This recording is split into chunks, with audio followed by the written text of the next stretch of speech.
Yeah. Hi, welcome to Empowering Wellness from Home. I'm Phaki EFT practitioner. And I'm Sophia Shaw. And we have a very special, wonderful guest today, Diane Sherman, who is a master EFT practitioner and also a master addiction counselor. So thank you so much for coming in and talking to us today, Diane.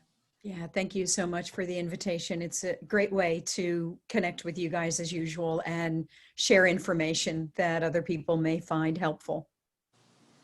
So you really are, we've worked together a little bit in the mentorship program, and you really are really an inspiration to me. The little prayer that you shared about calling your power back into your body. Do you remember? I've used that so many times with clients, and having that unique perspective that you have about addiction, about grief. What do you want to share with us a little bit about your journey into finding EFT, into making that segue from addiction to EFT? Sure. So in my professional career, alcohol and drug addiction, wellness and recovery is the work that I've been doing for many years. When I was a kid, I always say I ran away from home and I joined the Army. And I received all my initial training as an addiction professional there. I was in the Army for 13 years. And I was okay at it, but not as good as I am now at it. So yes, about this segue from that into EFT. Several years ago, maybe about 7 years ago, I was in a very bad accident. And I did all the things that a counselor, that anyone would think about doing. I went to the psychiatrist at our clinic. I poured my heart out. I got on medications. I went to a psychotherapist for a year, and things seemed like, the edge was taken off from this very tragic car accident.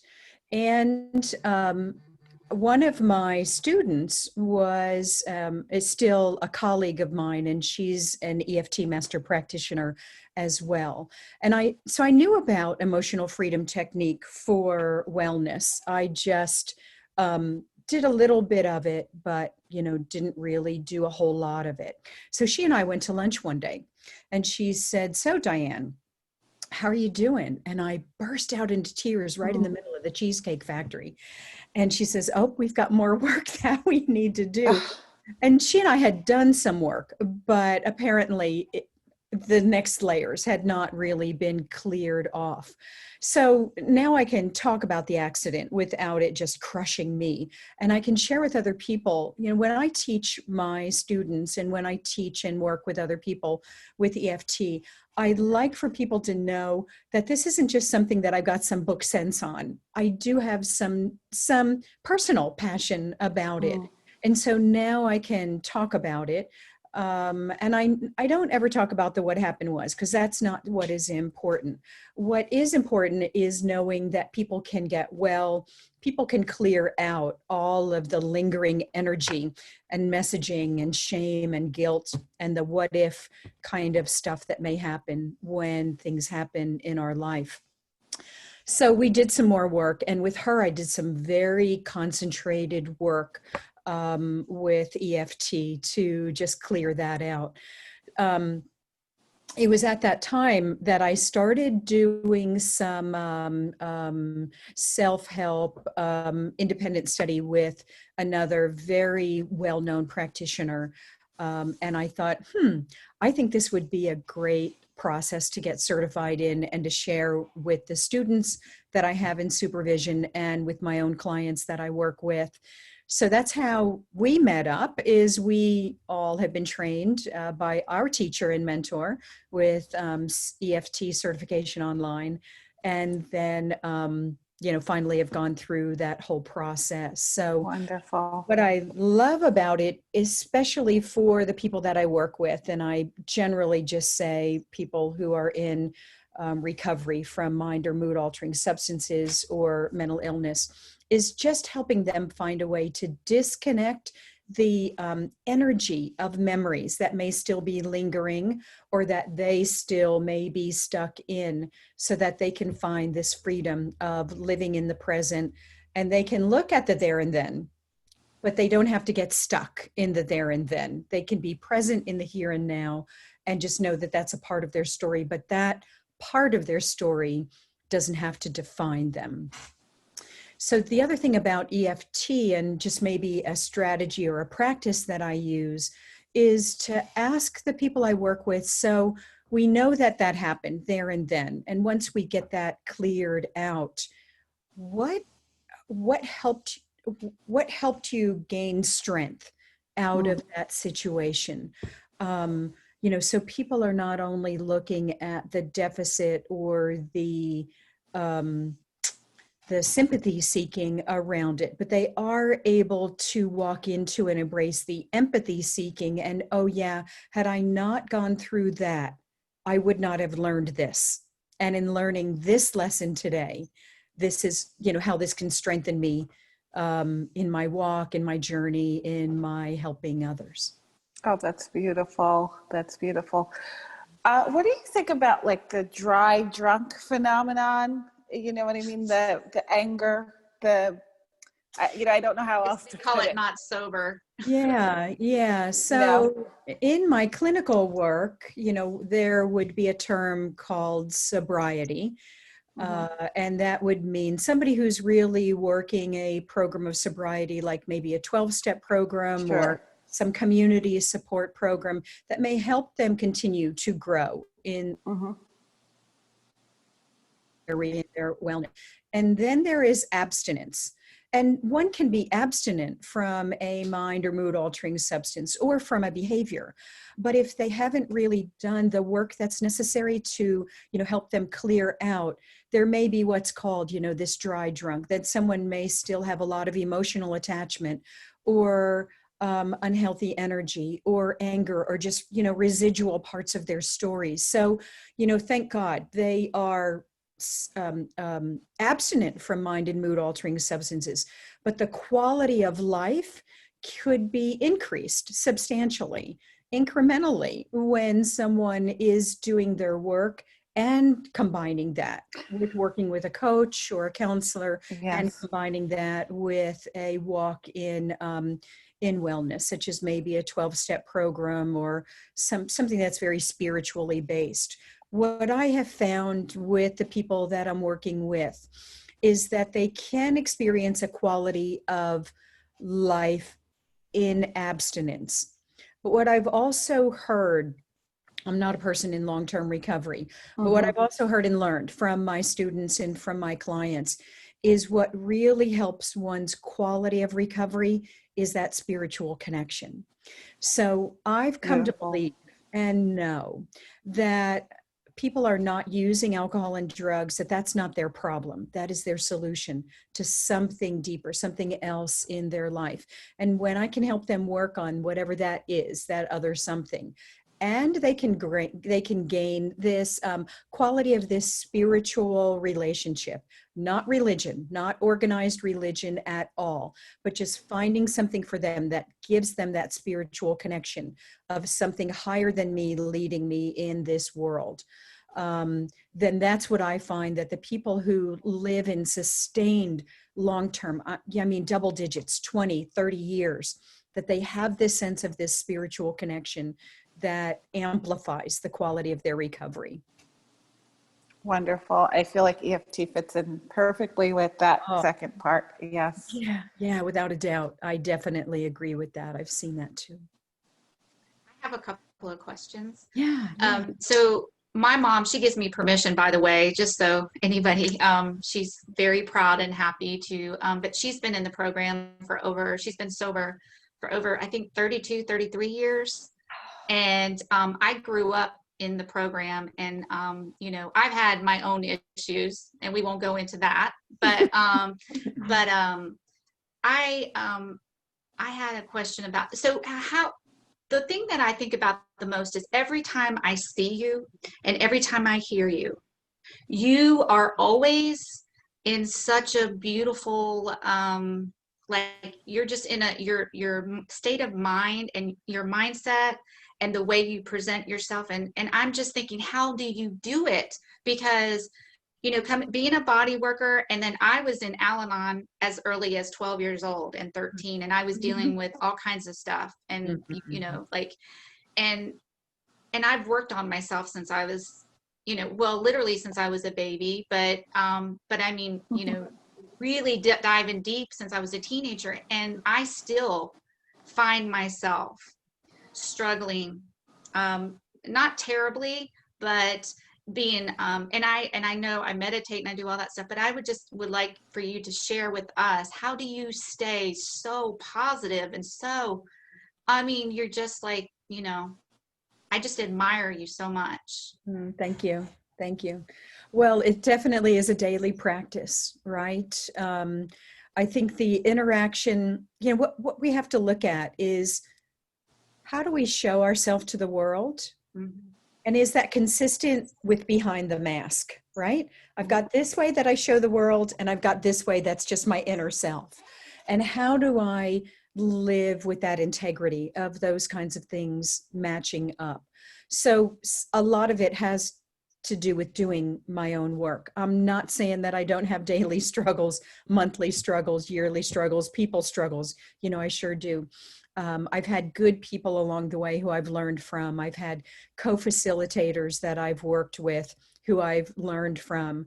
I've gathered messages along the way from friends who have lived in ashrams, to addiction counselors who are in recovery, to doing some of that spiritual inquiry. As a matter of fact, when I was in this accident, I was very connected with a coworker, and he was teaching with me, and he grew up and gained his sobriety in an ashram. And he said, "Oh, Diane, you know, we've got to do some work." So I started doing more yoga. He introduced me to meditation. And those kinds of things definitely help me with staying focused. Doing my own work with EFT, with Tony, and with other people who I can call on when I'm stuck. When I was studying for my level 2 exam, I had procrastinated on that for a year. And that had to do with my own messaging about, you know, what I heard when I was told not no, but not now. And so I avoided it, and I put it over here in this little compartmental box, and I knew it was there, but I finally opened it up. And then I hired somebody who we all know in our network, who helped me with being a coach and being a mentor, and really helping me clear out my stuff. So, you know, this is a way of interacting with a lot of people, but trust me, there is a real off-camera person. And I know that we all have that. So knowing what works for us, taking time, the art of hesitation, learning how to be able to take a breath, to put some space in between what I hear and what I say. But I'll tell you, most importantly, I have a lot of eyes watching me. I have my students watching me, my supervisees, my clients, my peers. I'm very well known, thankfully so, in my state and in my region. And I have a lot of people watching me. I don't lead with that, but I do understand that many people are watching. And so there is this internal sense of pressure of, one, being real, but two, knowing how far other people's messages have reached me, and maybe how far my messages will reach other people and go out. So, you know, it's a daily practice. You know that it's growth. You know that in one decade, what we do is not as meaningful, you know, from a previous decade. And we go through all of these developmental stages in our career. and in our life. And we just begin to shed some of the things where, yeah, I've done that and don't need to do that again. Or, yeah, that was in my 20s and 30s. I don't need to, be stuck in that. So it definitely is for me also a growth around that internal sense of who I am and that integrity of matching up. If I know that people are watching, I can't just have this fake thing and just be one way in meeting with people and be a different way. Sure. That's incongruent, and that's not congruent with who I am as a person, or even with what I espouse in integrity in the work that I do. So lots of work, openness, willingness, and knowing to have good people around you to just call on to say, hey, I'm stuck. Can you help me with doing some tapping to get through this? You've I have made one your, more question. oh, sure. Sorry. I have one more question. Because of there could be a mix of people who watch this. So we'll probably have a lot of people who are EFT people, and then we have a lot of people who have addictions or who have no people. What Sure. is the most challenging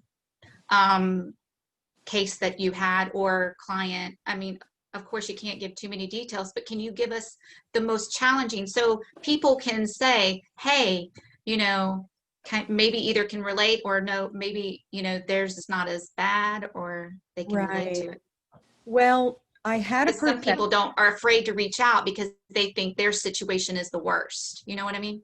Sure. So I have worked with lots of different people, not only with people who are in recovery, but also in wellness from mental illness, and with lots of different things along the continuum. So, different kind of mood, anxiety, depression, dissociation, diagnoses, and so on. I think my own internal dialogue was my greatest challenge. So with our teacher, I remember talking about, oh, I don't know, I've got somebody I think who has a lot of trauma and I'm not really sure. And she said, Diane, let's go back to remembering some of the strategies that we learned. And why aren't you using this? You're working with people already. And if anybody could help anybody, you're the person who has lots of experience. So I had to get over me.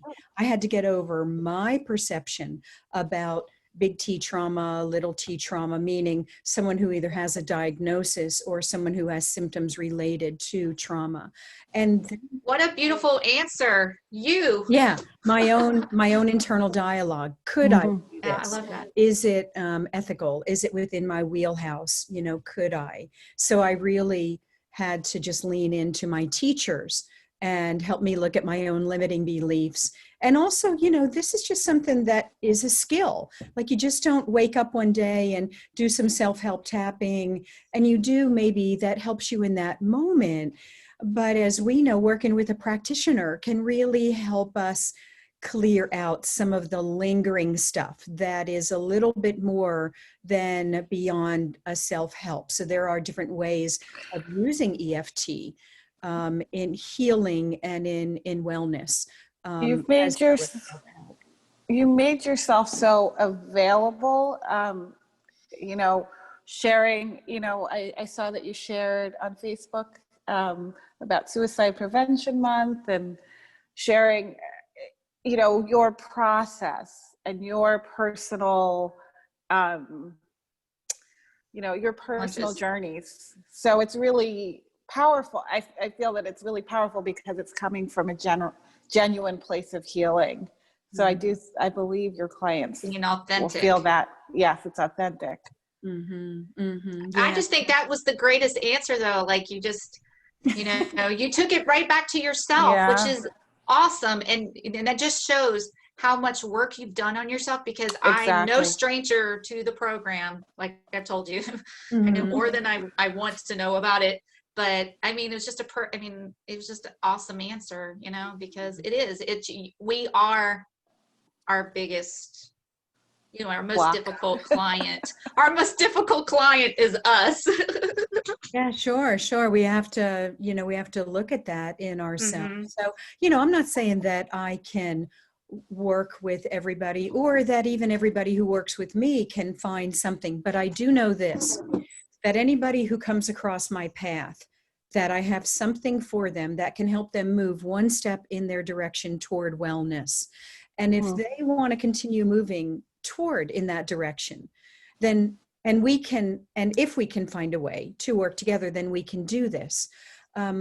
But I don't have to be the end all for everybody's journey, right? Sure. Everybody has had many years of life experiences that have led to who they are in this moment. And I definitely know that in my addiction practice, that I don't often get to see the fruits of my labor.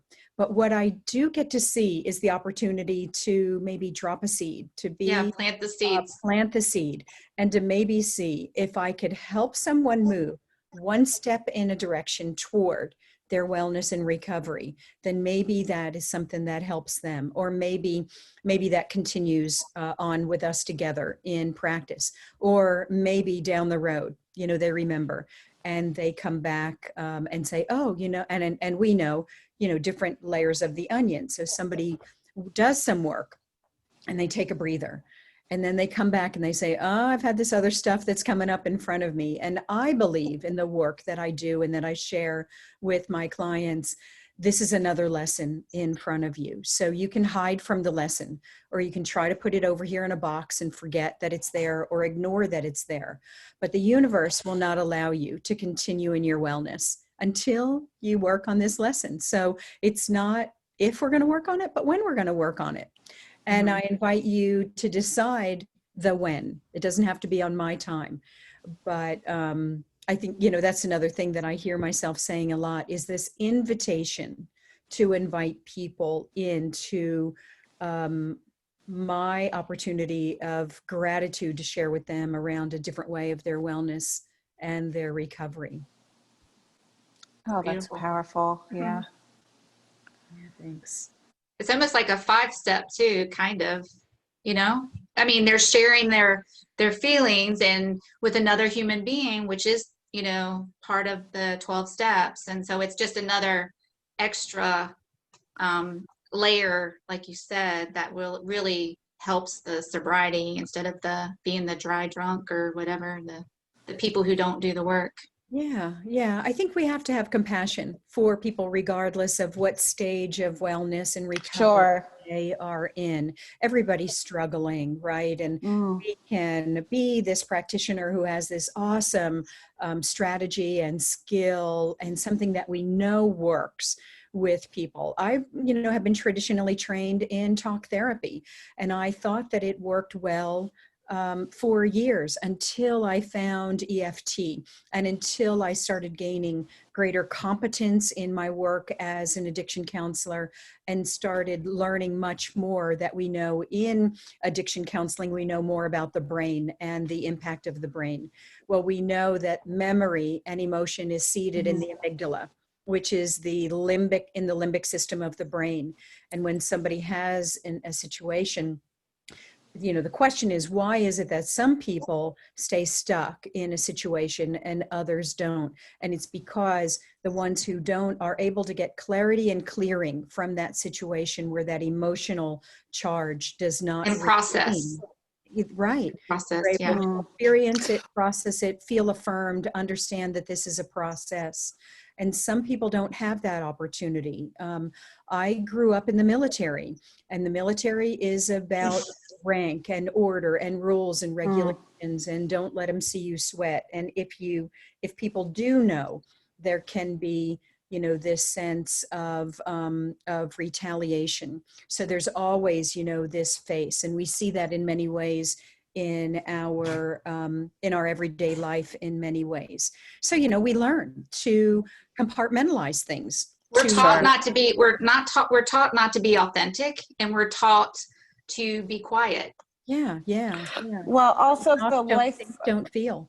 Yeah, the life of an addict, from what I've seen, or from the people I've seen who've gone through it, can be so traumatic on a daily, especially, extreme cases of homelessness or domestic problems, and really, when you get back into a 12 step environment, all of that comes back, reeling back, even if you're, following the steps and following sobriety. So it's wonderful to have an outlet or something that's, non-traditional, to say that this can help too. Yeah. Yeah. Well, the good thing about having a practitioner, especially like someone like Diane, Mhm. because when you're in the program and you're going to meetings, a lot of these people are their peers. I mean, Exactly. it's like, and so that's not the only way that you're going to get better.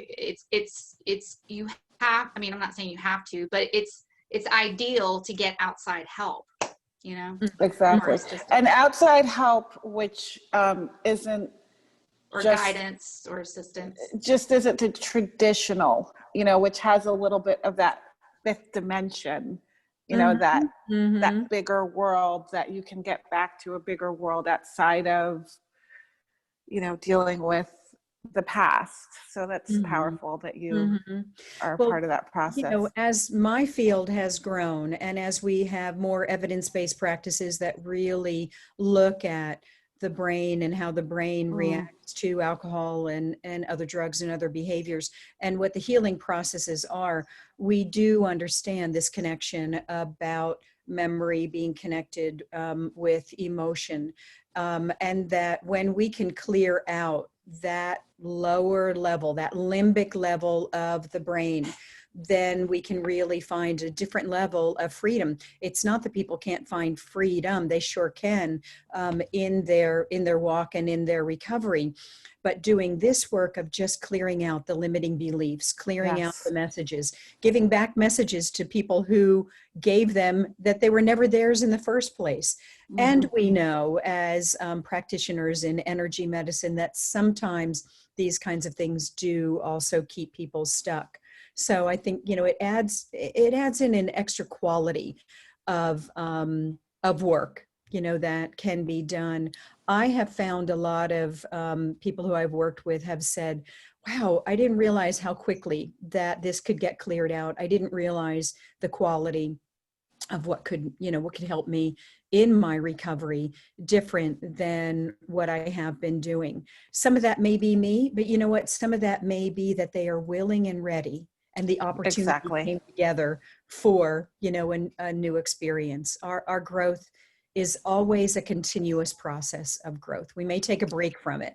We may take a breather from it. But we always come back to it.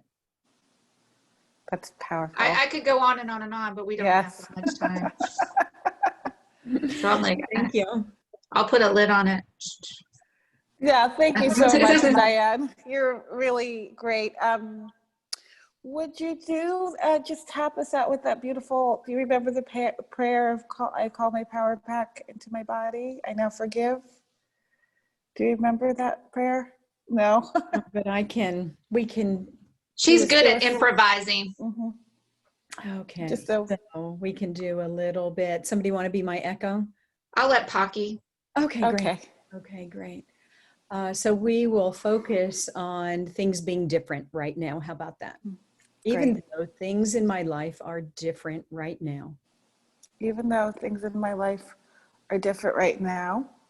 Right here and right now. Right here and right now. It's okay to relax. It's okay to relax. Even though there's a lot of things going on in my life. Even though there's a lot of things going on in my life. Things that seem different. Things that seem different. Things that represent a lot of preoccupation. Things that represent a lot of preoccupation. Right here and right now, it's okay to relax. Right here, right now, it's okay to relax. Even though I'm aware of this experience. Even though I'm aware of this experience. Of things being different in my life. Of things being different in my life. And being uncomfortable. And being uncomfortable. Right here, it's okay to relax. Right here, it's okay to relax. I totally and completely love and accept. I totally and completely love and accept all things known and unknown to me. all things known and unknown to me. And I'm open to learning more about myself. And I'm open to learning more about myself. Okay. We'll just do a quick round of that. The things are different in my life. Things are different in my life. Side of the eye, things are different. Things are different. Under the eye, these different things going on in my life. These different things going on in my life. Under the nose, things are showing up very different. Things are showing up very different. Under the chin, things are very different in my life right now. Things are very different in my life right now. Collarbone, these different things going on in my life. These different things going on in my life. Represents a lot going on. It represents a lot going on. Back of the neck, these different things going on. These different things going on.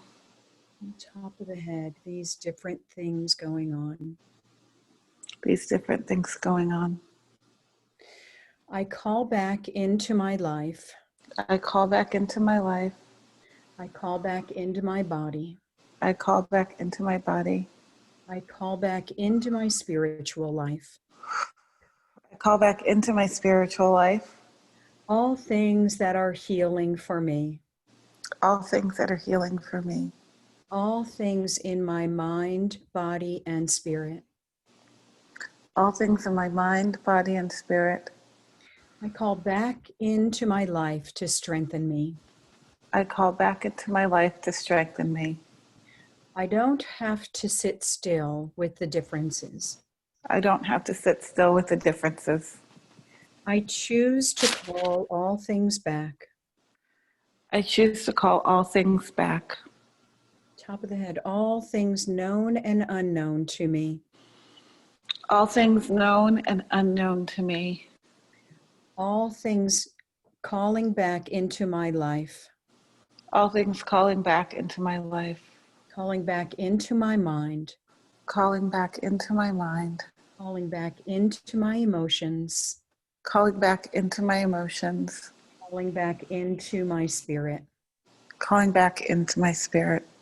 All things for my wellness. All things for my wellness. All things for my higher purpose. All things for my higher purpose. Okay, hands over your heart. Take a deep breath in. Hold, hold, hold. And exhale gently. And hands down to your lap. Oh, Diane. Thank you. I had icky feelings in my stomach before I started. Now I feel better. Oh, good. Thank you. Yeah. I didn't want to share that I wasn't you. Well, you heard a little bit about what I was sharing about before Phaki came on. You never know, we never know. And I yes, needed it.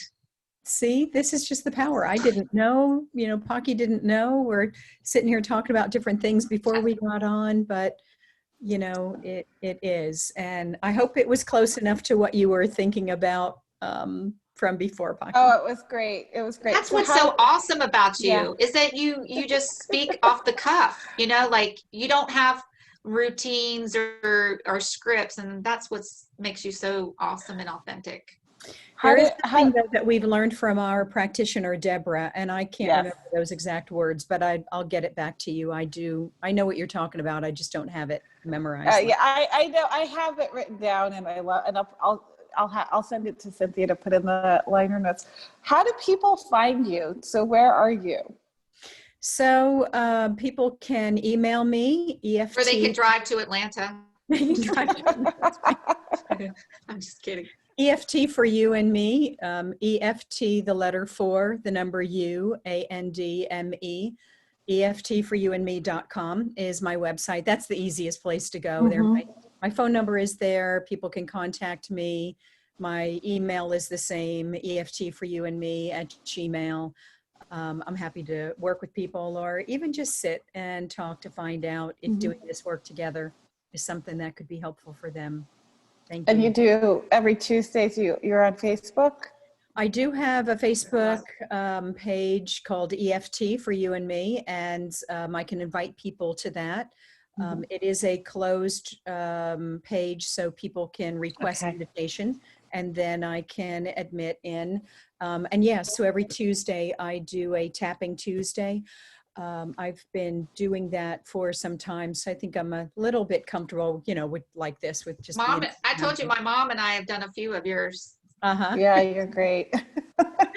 It's fun. I do just kind of sit with it and, just see what comes up with it. I think that way it's not me.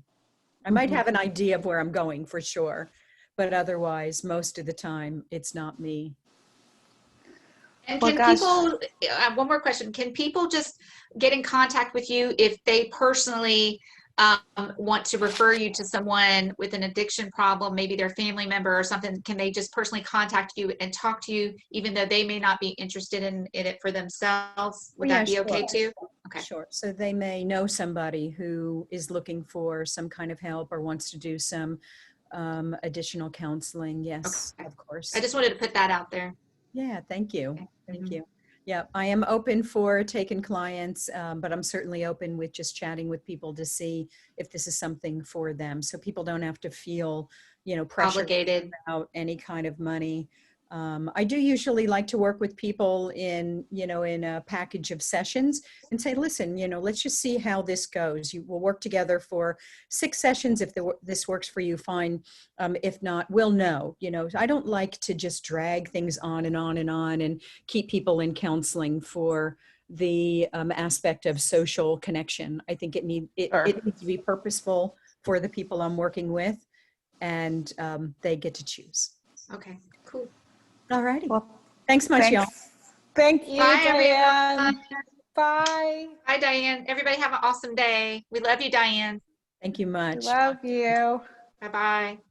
Everyone have an awesome day, and we will see you next time. And until the next time, what do we do, Phaki? Just keep tapping. Just keep tapping. That's right. Bye-bye, everyone.